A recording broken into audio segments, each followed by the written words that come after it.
Okay, good evening, everybody. It's 7 o'clock, so ready to start the meeting of this Financial Sustainability Committee meeting. Welcome members, welcome officers, and welcome to any members of the press and public who may be watching or listening on the live stream. Can we start with apologies, please?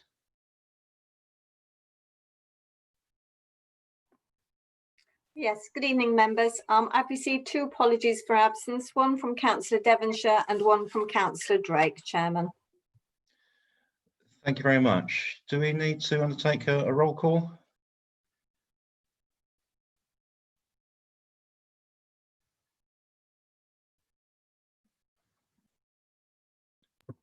Yeah, Chairman, that one might be a good idea just to make sure I've got everybody down.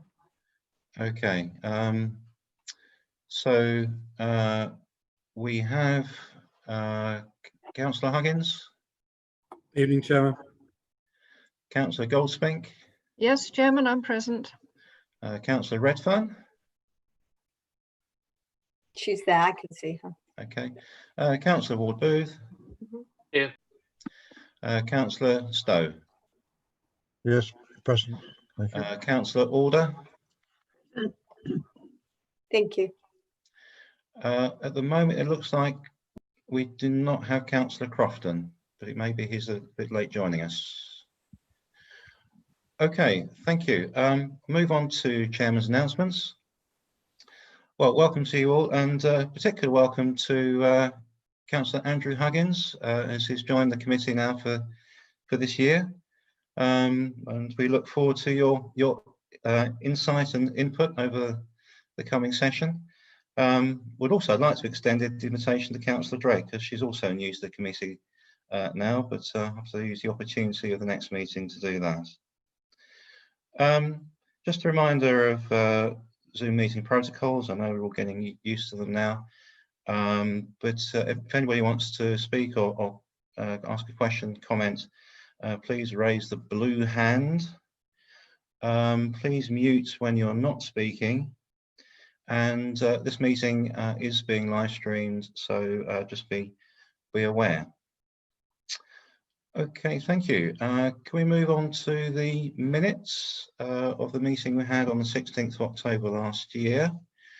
I do need to point out just a couple of amendments. On page 8, paragraph 4, there's reference to minutes which should be changed to minute 173. And on page 11, paragraph 4, there's a reference to a Councillor Davidson. That, of course, should be Councillor Devonshire. So can I ask for someone just to propose the amendments, please?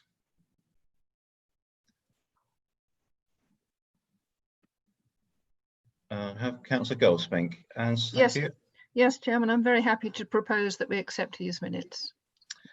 Okay, thank you. Councillor Alder.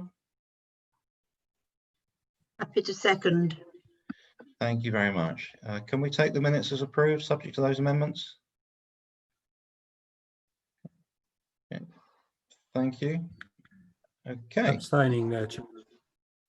Okay, thank you, Councillor Huggins. Moving on to item 4, declarations of interest. Do any members have any declarations of interest? No, that's fine. Okay. Thank you. We get now to item 5, which is our investment parameters. Those who have been on the committee before will remember we looked at these now in July of last year, one of the first meetings that we had of this committee, to establish what criteria we would judge potential investments against. We felt it was appropriate now to review those criteria. So we have a paper that's been put together by Jeff Hayden. Jeff, you'd like to take us through it, please? Thank you. Thanks, Chairman. I think you've probably all seen the paper. It's the parameters that would have been most of the presentations from the previous committees and sessions where we were judging the properties that we were looking at.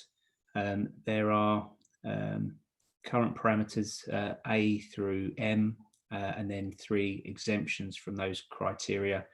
And just to sort of clarify, these are for giving officers really the steer in the direction of which properties to look at from obviously the raft of properties available out there in the UK. These are really to focus our gaze in the right areas to ensure we're not wasting anyone's time bringing things to the committee that we were never really going to be interested in.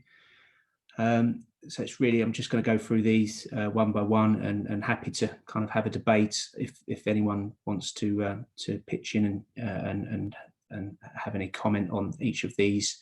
So the first one is A, investment should be within 20-mile radius of the district of the East Hertfordshire boundary.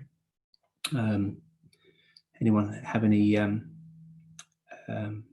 comments on that, or happy to continue? Look further afield, narrow our geographic area. Councillor Huggins. Yeah, thank you. I've read the rest of the report, and this was the only one that I was going to question tonight. Just wondering what the thoughts were on 20 miles. It would appear to me, looking at 20 miles, that wouldn't include the area surrounding Cambridge City, which, given our participation in the innovation corridor, doesn't really match up. That we're not looking at that area and the prosperity of Cambridge. Okay, that's thank you for that, Andrew. We were trying to keep investments reasonably local, unlike some authorities who have been investing in areas quite a long way from where they're based. But does anybody have any comments? Alistair?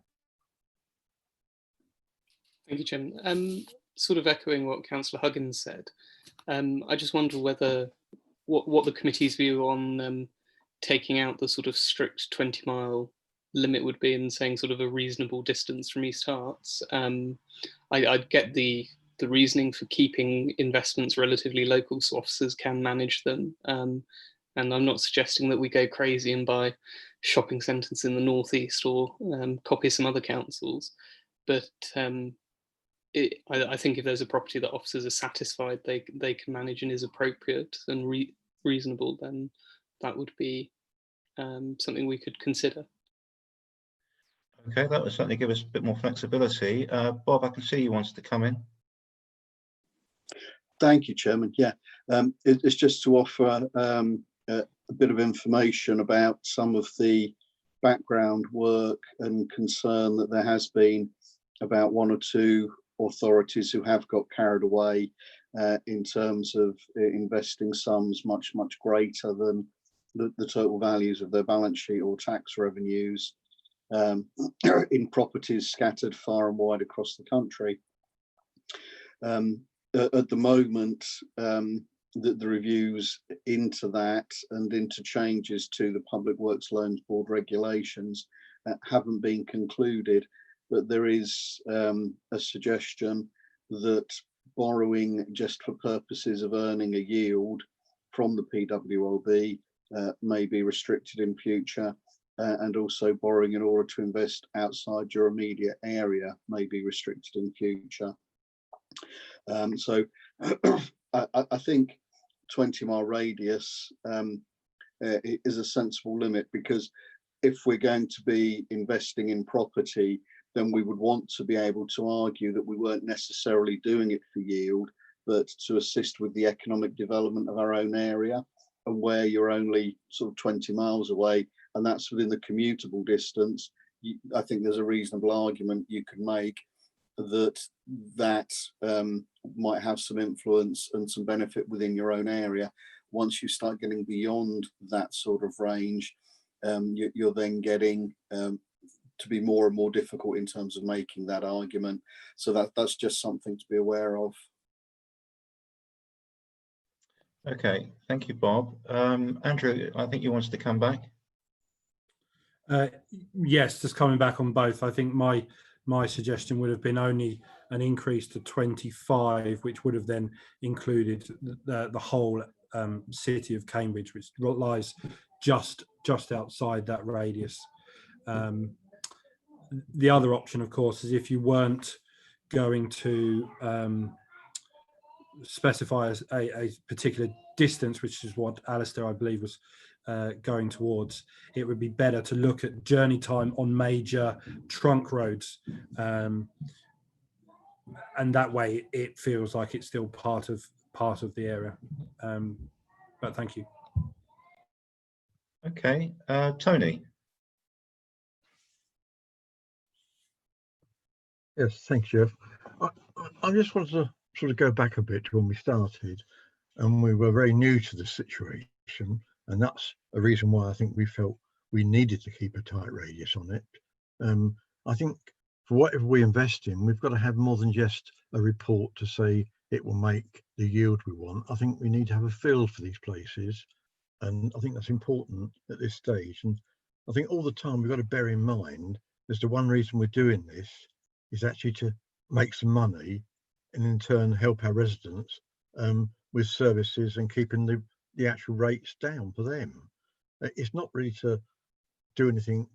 The actual investment work itself is not the issue of doing something beneficial to the community. I think mainly we're talking about making money, and I think we must bear that in mind. And I feel what Bob's saying is quite important. I've been reading a few bits as well, and I think we'd be safe at the moment to keep it restricted for a lot of the reasons that Bob mentioned. Thank you.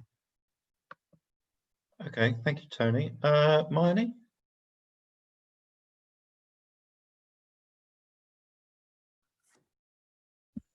Thank you, Chairman. I was going to suggest maybe 30 miles as a radius, as a compromise. I wonder whether that would be acceptable to the higher authorities, or whether even that's too far.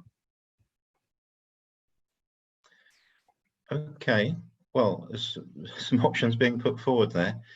Of course, 25 or 30 miles in one direction could be acceptable, but the same distance in the other, which might take us towards South London, may not be. So I suppose we almost need almost a variable radius, if that makes sense. Maybe perhaps, as Alistair suggested, not necessarily being specific about the distance, but just saying within a reasonable distance of East Hertfordshire may perhaps be get around that. Jeff? Perhaps we could look at this in the exclusions, and perhaps in the exclusion look at enterprise areas that we're involved in as a district. So if it's the Cambridge corridor, if it's the I don't know too many of them off the top of my head, but if there's anything that we're involved in Hertfordshire that's an enterprise zone that's designed to generate some business, perhaps we could have an exclusion from that 20-mile radius just to populate those areas and keep our eyes on those areas. Okay, thanks for that, Jeff. Just thinking almost having a sort of inner zone and an outer zone almost. We could have our 20-mile radius, but any opportunities that came up within a further 5 miles wouldn't necessarily be excluded.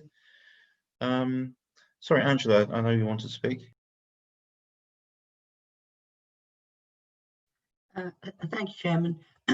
We did give this very thorough consideration at the outset of the group. I'm not happy about having something that is variable, because then the officers don't necessarily know whether we're going to say yes, that's a good use of officer time when they go to investigate. There's that element of officer time in any of these projects, and I think that needs to be within the calculation of distance.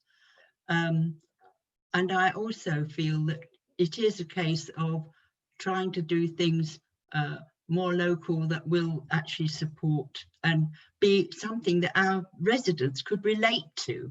They're not going to relate to something miles away. They might need to know that we are investing in a particular type of venture, and would be able to follow that perhaps. But I think having 30 miles is far too much. Having things that are vague about distance, I think is is not a very good idea. I think you need to be firmer in that. Anyway. Okay, thank you, Angela. Bob, you still got a hand up. Did you want to come back? No, sorry, I should have taken that down after I'd spoken. Okay, that's fine. All right. Well, some different ideas there. I mean, perhaps a suggestion is we. Chairman, sorry to interrupt. Councillor Redfern's been indicating a couple of times.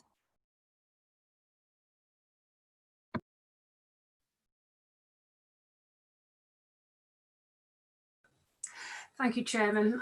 I haven't really got much to add, but I think a 25-mile radius is probably the best outcome of this, because it would include those places in Cambridge, but it wouldn't be limitless, as 30 miles would seem to me.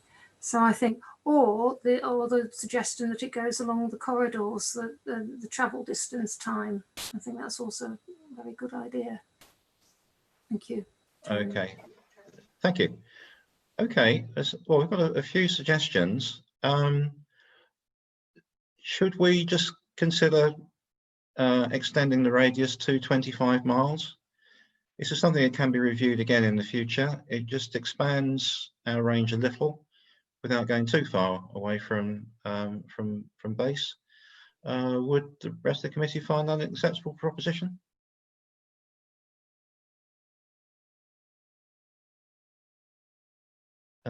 Okay, I think that's acquiescence.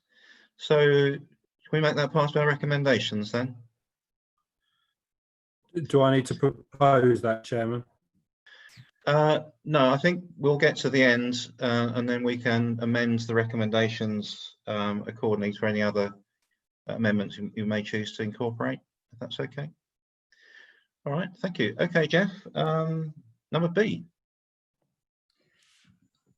B is the yield, which is the annual gross rent divided by the property value, excluding any fees. Stamp duty should be no lower than 4%. So that's the previous yield threshold we were working on.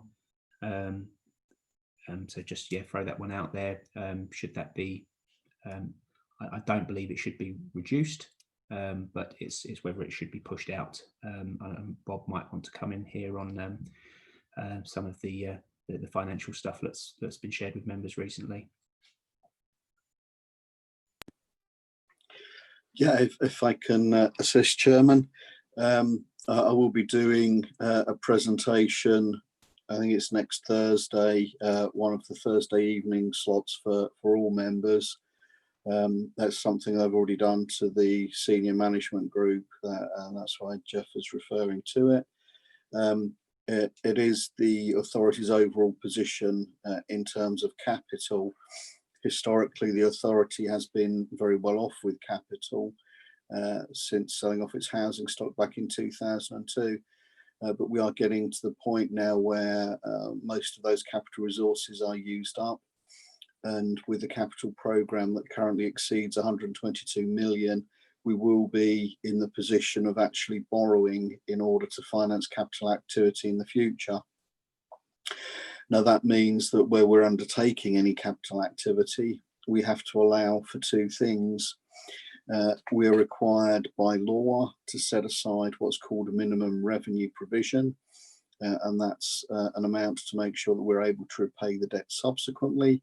And normally that's somewhere around 2.5%, but it is linked to the projected life of the asset. And also we will have a borrowing cost to repay as well. And when I was looking at the PWLB rates for 40-year money the other day for a maturity loan that you pay back at the end of that period, it was around 2.65%. So the suggestion that I was making at that presentation to the senior officer group was that when we're looking at business cases in future around capital projects, in order for them to be accepted onto the capital programme, they would need to be earning a return of at least 5.5%. Where we are undertaking these specific activities that are aimed at generating a higher return, I think members would want to be looking at a return of at least 6%. So I would say that the current level of 4% is set too low at the moment, because once we're into borrowing, if you're only going for assets that generated 4%, then you wouldn't be covering your borrowing cost and your minimum revenue provision. Okay, thank you for that, Bob. That makes sense. I think perhaps that does rather tie in with the mood we did experience as a committee when we were looking at a property, that in fact maybe our yield ambitions were too modest. Of course, one thing we're always being told is that with increased yield comes increased risk, but I guess at 6%, that's still a relatively low end of the risk spectrum. Okay, any thoughts from anybody?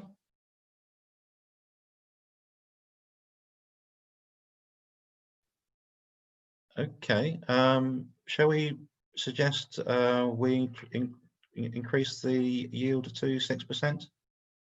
Yeah, okay, thank you. Okay, Jeff, moving on.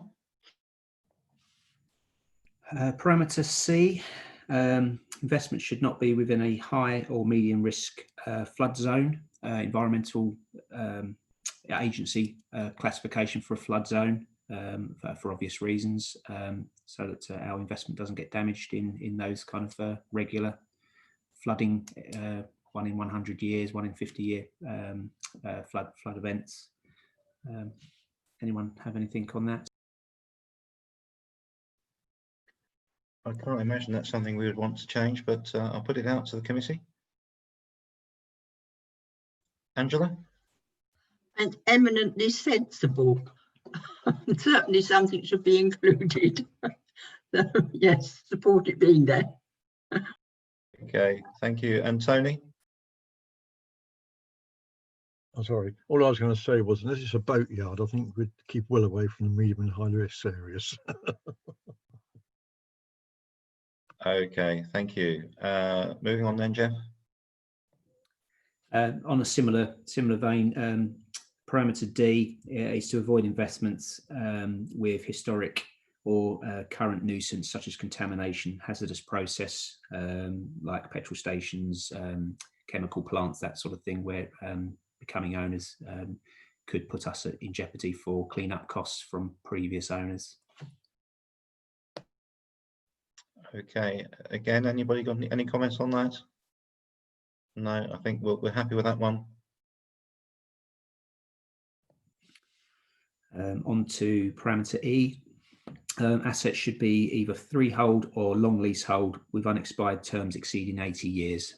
And that's for to avoid too shorter leases that we spend a lot of money and before we know it, the leases come to an end and we've got high costs with the freeholder to renew our lease for our investment. Yeah, that still seems sensible. Any comment? No. Okay, thank you. Parameter F, any ground rent or non-recoverable service charge from the investment that exceeds 20% of the gross annual rent we would receive, we should avoid. That's obviously, it eats away at our income, and there are a lot of sort of ground rent industrial type properties where you may have a long lease, but you're paying the freeholder a ground rent, and sometimes they can be quite as high as 20% of the market rent you receive from your tenant. Okay, thanks. Any comments from anybody? No. Okay, thank you. Moving on. Ground G, ensuring that any assets we purchase have full planning permission for the use of our tenant. Obviously, with us being the planning authority, it's not advisable to be buying things that possibly don't have the right planning use and having enforcement action against ourselves as the new owner. Yes, that would be embarrassing. Okay, no comment. No, happy with that. Thanks, Jeff. Parameter H, no assets to be purchased with an EPC and energy performance certificate rating less than a D. Obviously, with the new SEED council objectives, This is to ensure that we're not buying any buildings that have got poor energy efficiency. Okay, thanks. Any comments? No, that's fine. Thank you.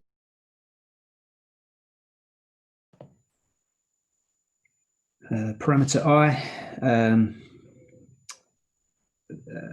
This was based on last year's budget, so it was initially investments we shouldn't be paying for more than £3 million, which was the budget for last financial year. Clearly, we've got a higher budget this year, so we shouldn't limit ourselves to a £3 million acquisition. But I assume that you may want to discuss that. Thanks, Jeff. Alistair. Thank you, Chairman. I think obviously diversification is important. We don't want to just invest in one big thing that then goes belly up a couple of years later. But I don't think that we should be limited to any specific sum for any project. If a really good investment that came along that was more than 3 million or more than whatever figure there, I think we should still be able to consider it. So maybe again one for the exceptions at the end. Yes, thank you. I mean, of course, that's merely the figure that's been delegated to the committee. If opportunities come along which are of higher value, we can still look at it. It just means we'd have to go through council for permission for the capital. But you're quite right. We need to sort of get the balance between sort of large and small investments. But of course, as Jeff says, this is based on where we were 12 months ago. We have got a bigger budget this year, so it's really just a case of just updating the paper. I mean, of course, we also have the balance left over from last year's spend. I don't know whether that needs to be included. Tony. You've touched on what I was going to ask, actually, because we had about, was it 1,200 left over from last year, roughly? 1,200,000, I mean. Could we only spent about under 2 million, didn't we? Yes, we've got that kind of ballpark left. Yeah, and so quite right. I don't remember what the budget was for this year, but this current year. Did we get an increase on that then, or are we getting the same? It's 5 million for the current year. I didn't remember that. You know, it's terrible. Well, it's part of the budget report that went through council. I know, in January.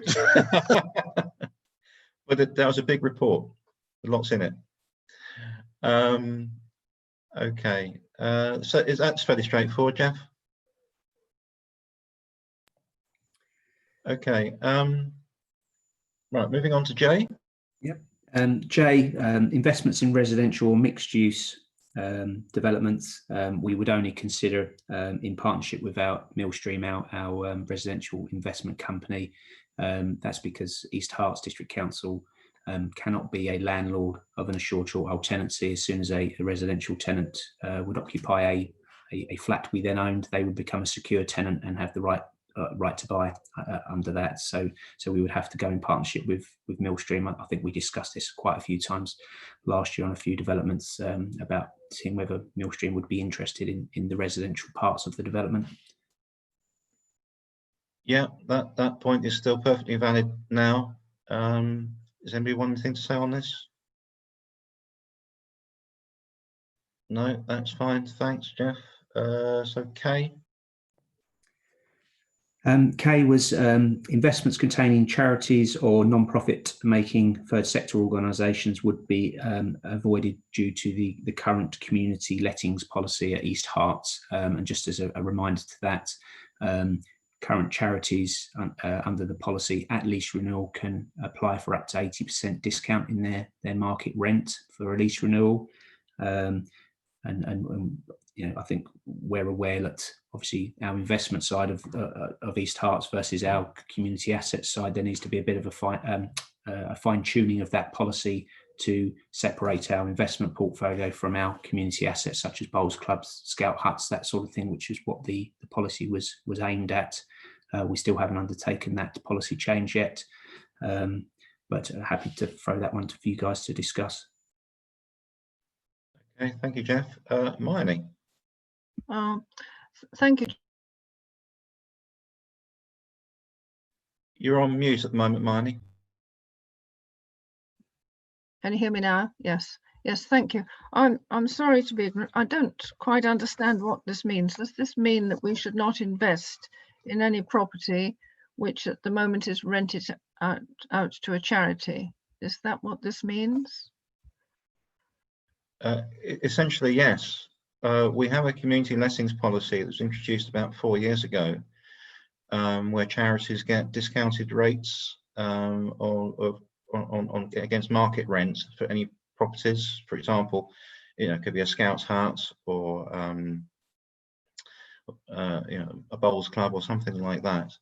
So it doesn't make a great deal of sense to be investing in a property where we're looking for the maximum income, where we would then end up under our own policy giving the tenant a substantial discount. So we're really saying that those sort of premises don't really work for us. Okay, Tony? Thank you. Yeah, I was just going to say, we did look at one property last year where it had a charity shop, and it just made it completely, no good to us because we wouldn't get the return. And I think it's about, as you said, it's getting the income, isn't it, really? And we've got to be quite strict with ourselves to do that. Okay, thanks. Any other comments on that? Okay, so that stays as is. So L, Jeff?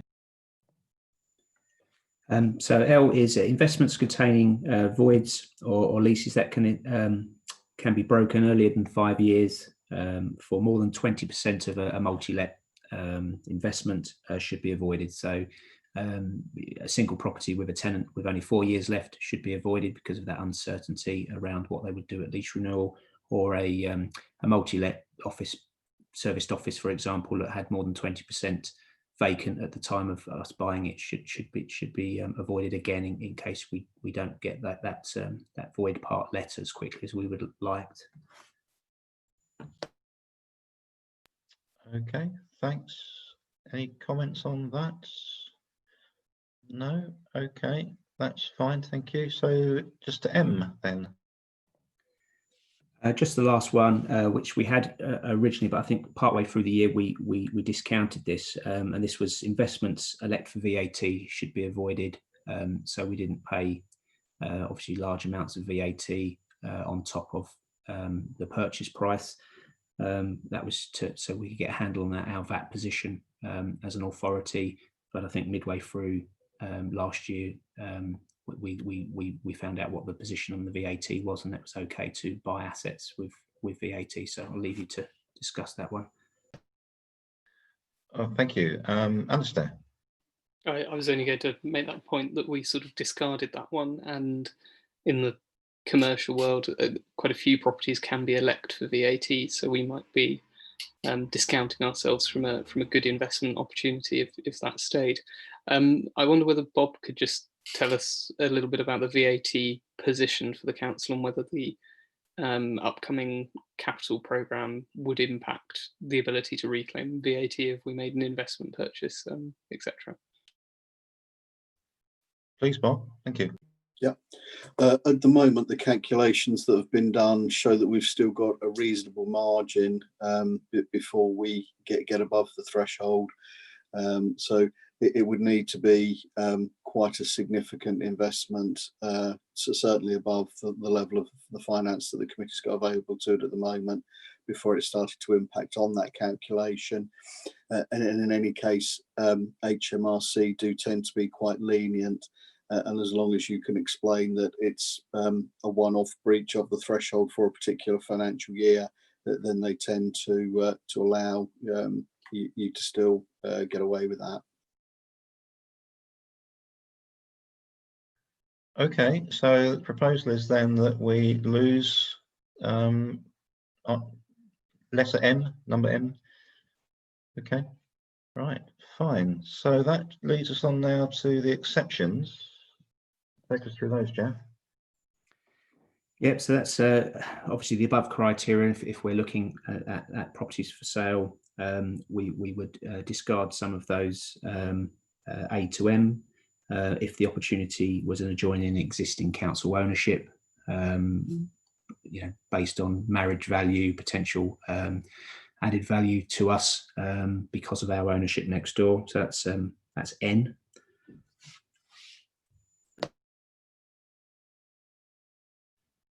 Okay, that sounds sensible. Any thoughts?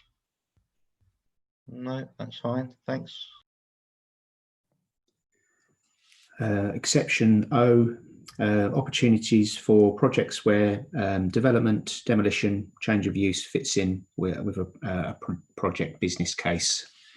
I suppose I'll give you an example. Maybe we'd own clusters of buildings, and nearby was a petrol station that we said we would avoid, but actually if we remediated, demolished and brought that land back into regeneration, it might have that impact we need for that regeneration project. Okay, anything from anyone? Fine. Okay, so last but not least, P. Opportunities as part of a larger longer term strategic development, investment or regeneration to tie in with future town planning policy.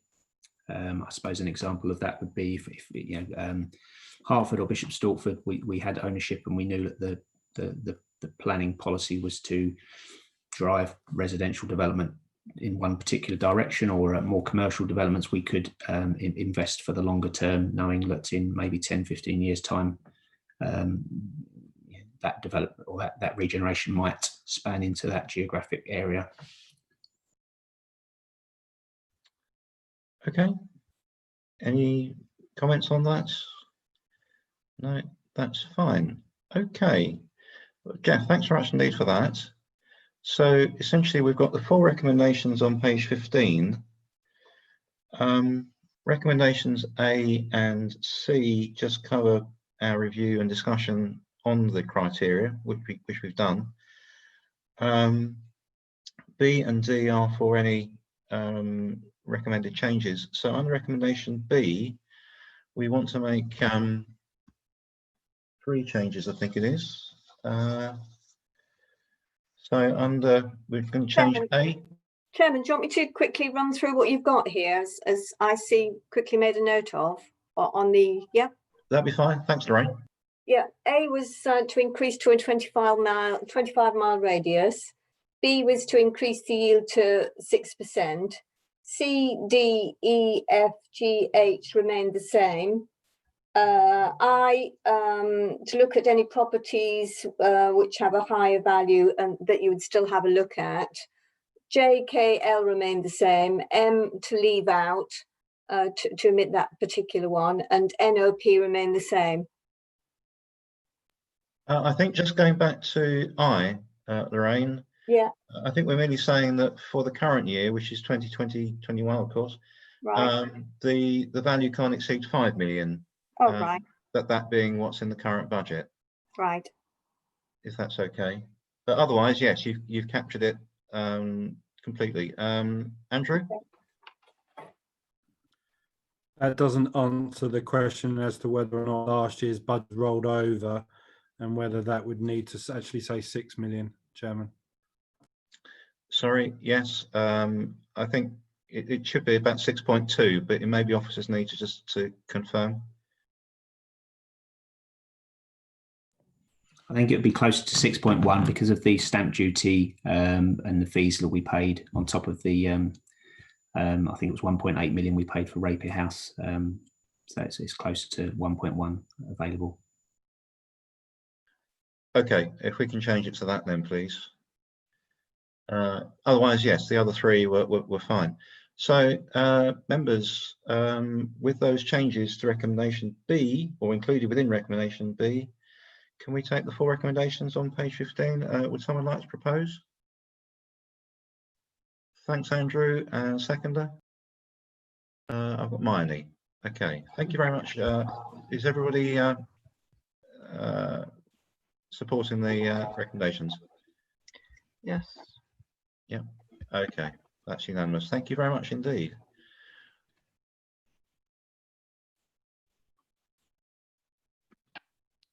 Chairman, you're on mute. Thank you. Always get caught out at some point. Right, thank you very much. Just before we move on to item 6, I feel that actually item 6 is a topic which the discussion from which is likely to involve some commercially sensitive points, and therefore I think it's appropriate to actually move this part of the meeting into part 2. So just bear with me.